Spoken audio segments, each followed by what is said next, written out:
नमस्कार, स्वागत है एक बार फिर आपका EN हिंदी पर। आज है 30 अगस्त 2021 और हिमाचल प्रदेश की आज की सबसे बड़ी खबरें हम आपके लिए लेकर आए। कृपया वीडियो को लाइक करें और चैनल को सब्सक्राइब करना ना भूलेगा।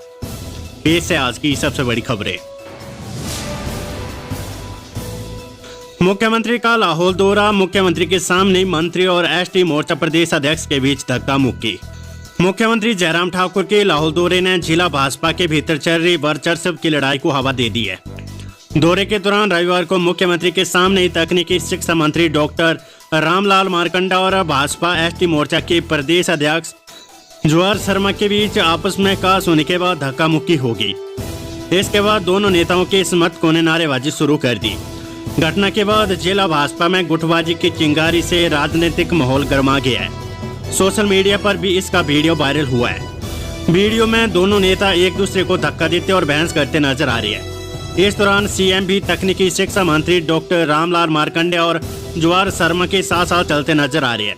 हालांकि इस पूरे मामले पर CM ने कोई प्रतिक्रिया नहीं दी है।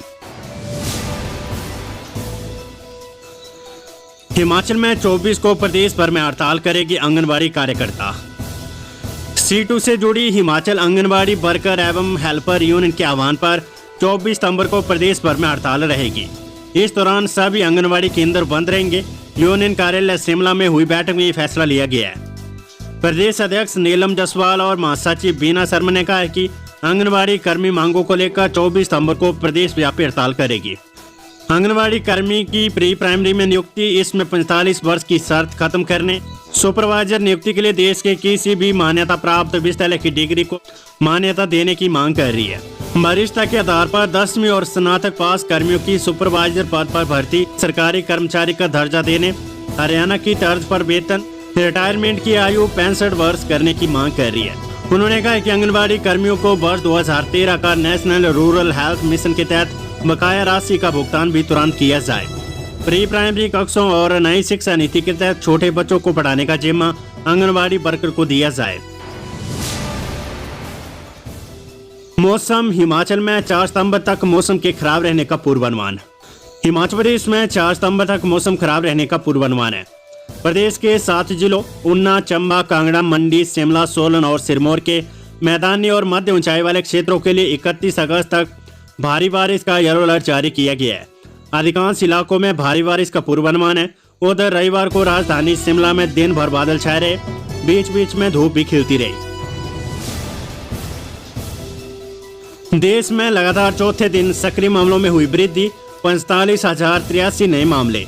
देश में लगातार 4 दिनों से कोरोना वायरस कोविड महामारी के सक्रिय मामलों में वृद्धि हो रही है।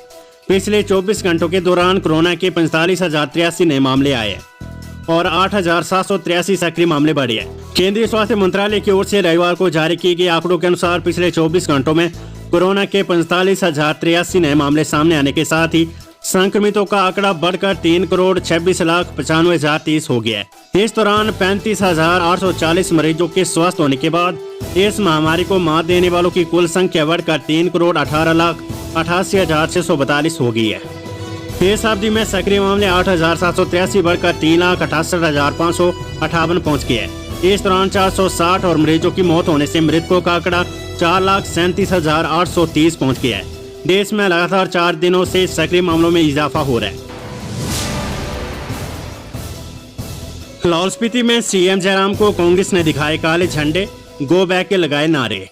लाहौल स्पीति के 1 दिवसीय दौरे पर पहुंचे मुख्यमंत्री जयराम ठाकुर को केलांग के समीप योरनाथ में कांग्रेस कार्यकर्ताओं द्वारा काले झंडे दिखाए गए।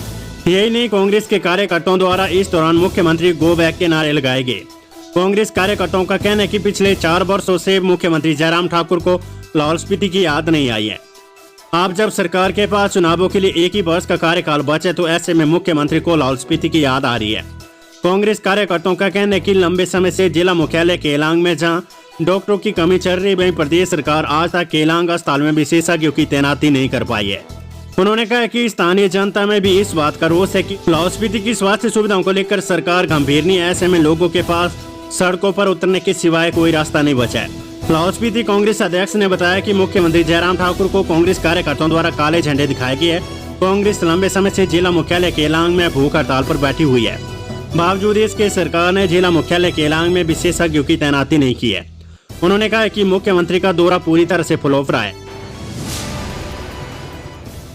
मुख्यमंत्री जयराम ठाकुर ने दी केलांग और उदयपुर को करोड़ों की सौगातें की बड़ी घोषणाएं। मुख्यमंत्री जयराम ठाकुर ने रविवार को जिला लाहौल स्पीति के उदयपुर में लोगों को संबोधित करते हुए कहा कि प्रदेश सरकार ने वर्तमान वित्त वर्ष के दौरान जनजातीय क्षेत्र विकास कार्यक्रम के तहत जिला लाहौल स्पीति के लिए 136 करोड़ रुपए का बजट प्रावधान किया है, जिसमें से लाहौल क्षेत्र में 72 करोड़ तथा स्पीति क्षेत्र में 64 करोड़ रुपए व्यय किए जा रहे हैं। मुख्यमंत्री ने लाहौल स्पीति के 1 दिवसीय दौरे के दौरान केलांग तथा उदयपुर में लगभग 66.50 करोड़ रुपए की लागत की विकासात्मक परियोजनाओं के लोकार्पण व शिलान्यास किए। मुख्यमंत्री ने उदयपुर में लगभग 26 करोड़ रुपए की लागत की 16 विकासात्मक परियोजनाओं के शिलान्यास किए। इसमें 1.45 करोड़ रुपए की लागत से प्राथमिक स्वास्थ्य केंद्र जालमा के आवासीय भवन, 5 करोड़ रुपए की लागत से मॉडल कैरियर सेंटर उदयपुर के भवन, 8.10 करोड़ रुपए की लागत से राजकीय वरिष्ठ माध्यमिक पाठशाला उदयपुर के भवन, 45 लाख रुपए की लागत से झैलमा में वन निरीक्षण कुटीर, 64 लाख रुपए की लागत से पेयजल आपूर्ति योजना त्रिलोकीनाथ के संवर्धन कार्य तथा 55 लाख रुपए की लागत से पेयजल आपूर्ति योजना मंडग्रां के संवर्धन कार्य का शिलान्यास किया। इस दौरान मुख्यमंत्री की घोषणाएं। मुख्यमंत्री ने उदयपुर में अग्निशमन उप केंद्र खोलने, उदयपुर में उपखंड को पूर्ण विकास खंड में स्तरोन्नत करने, माध्यमिक विद्यालय किशोरी और भुंजंद को उच्च विद्यालय में स्तरोन्नत करने, मंडग्रां में पशु चिकित्सालय अस्पताल खोलने, झलमा में उप तहसील खोलने, उप तहसील उदयपुर को तहसील में स्तरोन्नत करने, उदयपुर में HRTC का उप डिपो खोलने और सामुदायिक स्वास्थ्य केंद्र उदयपुर को नागरिक अस्पताल में स्तरोन्नत करने की घोषणा की है। बड़ी खबर सितंबर 30 तक बड़ी कोरोना गाइडलाइंस, सभी राज्यों को त्योहारों में सावधानी बरतने के निर्देश। गृह मंत्रालय ने सभी राज्यों और केंद्र शासित प्रदेशों के मुख्य सचिवों तथा प्रशासकों को पत्र लिखकर कहा है कि कोविड-19 से बचाव तथा रोकथाम के लिए देश भर में पहले से ही लागू केंद्रीय स्वास्थ्य एवं परिवार कल्याण मंत्रालय के दिशा निर्देश तथा एहतियाती उपाय अब 30 सितंबर तक लागू रहेंगे। केंद्रीय गृह सचिव अजय भल्ला ने इसके लिए पत्र जारी किया कि राष्ट्रीय स्तर पर महामारी की स्थिति कुल मिलाकर स्थिर है, लेकिन कुछ राज्यों में संक्रमण अब भी बढ़ रहा है, जो कि चिंता का विषय है। उन्होंने राज्य और केंद्र शासित प्रदेशों से कहा है कि वे त्योहारों को देखते हुए भीड़ भाड़ न होने दें और जरूरत पड़ने पर स्थानीय स्तर पर पाबंदी लगाएं, जिससे भीड़ भाड़ और बड़ी संख्या में लोगों को एकत्रित होने से रोका जा सके। कोविड उपयुक्त व्यवहार को सख्ती से लागू किया जाना चाहिए। साथ ही जांच, पहचान, उपचार, टीकाकरण और कोविड उपयुक्त व्यवहार की 5 सूत्री नीति पर पूरी तरह से जोर दिया जाना चाहिए। अजय भल्ला ने कहा कि जिन जिलों में संक्रमण की दर काफी अधिक है, उन्हें प्रभावशाली ढंग से इन पर अंकुश लगाने के लिए ठोस कदम उठाने चाहिए।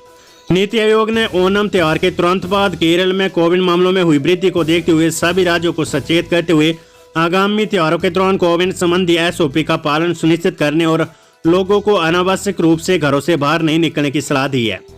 आयोग का मानना है कि त्योहारों के दौरान लोगों की किसी भी प्रकार की लापरवाही से कोविड मामलों में वृद्धि हो सकती है।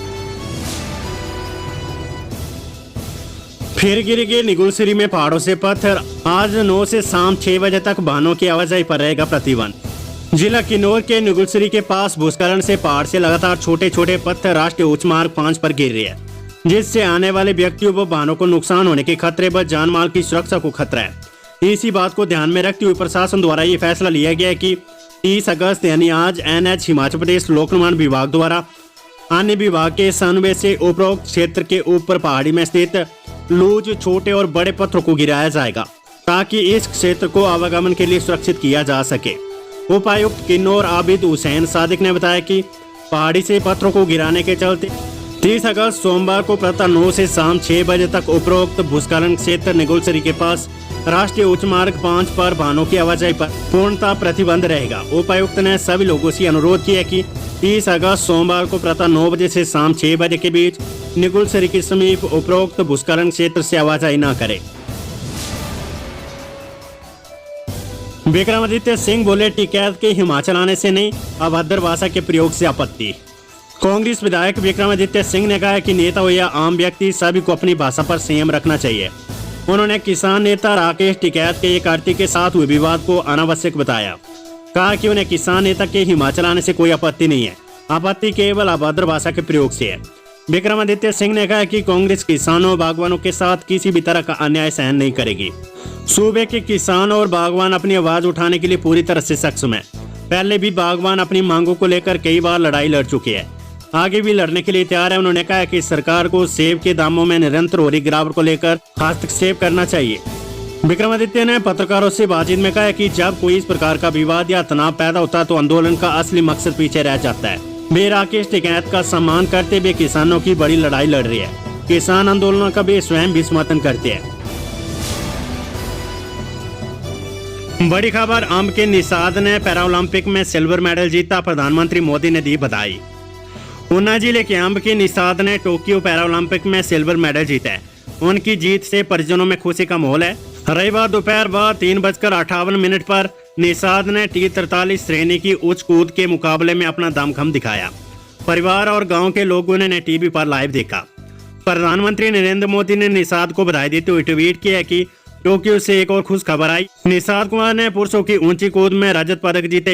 ये देश के लिए गौरव और खुशी का पल है। निषाद ने उत्कृष्ट प्रदर्शन किया, इसके लिए उन्हें बधाई। और अब आज की कोरोना वायरस अपडेट। हिमाचल में एक और कोरोना संक्रमित की मौत, 87 नए मामले, 1750 हुए एक्टिव केस। हिमाचल प्रदेश में रविवार को मंडी जिले में एक महिला की कोरोना से मौत हुई है। इसके साथ ही प्रदेश में कोरोना के 87 नए मामले दर्ज किए गए हैं। प्रदेश में रविवार को 5000 से भी कम सैंपलिंग हुई है, जबकि अमूमन 10,000 से ज्यादा लोगों के सैंपल लिए जाते रहे हैं। प्रदेश में कोरोना एक्टिव मामलों का आंकड़ा 1750 पहुंच गया है। प्रदेश में कोरोना से मरने वालों की संख्या 3576 पहुंच गई है।